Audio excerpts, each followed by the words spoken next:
This is a sea urchin that San Diego's famous for. And to see one, this is actually a pretty beautiful specimen. This is a big boy.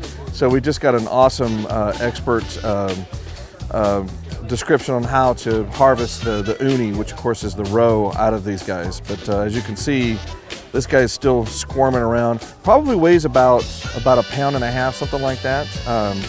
But you're just not gonna get it any fresher. They like kind of have their own self-diagram too.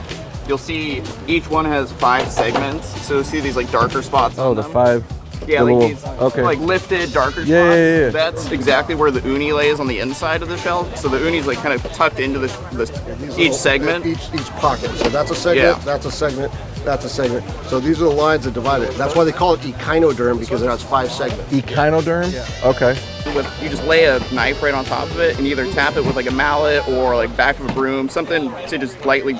Just to crack it. Yeah, just to lightly not to crush it, but to crack it. exactly. Sure, yeah. And then once you get a crack going, you can either use like needle nose pliers, which I think is probably the best way to do it, just so you're making sure you're not breaking up any of the uni, and just peeling apart this whole bottom right here. And that's how they'll serve them like live, usually, is they'll crack them and then just open up this whole bottom part and kind of clean it out, and then serve it to you out of the shell where you can eat it directly like that. Jesus, did you get all that? Like the main...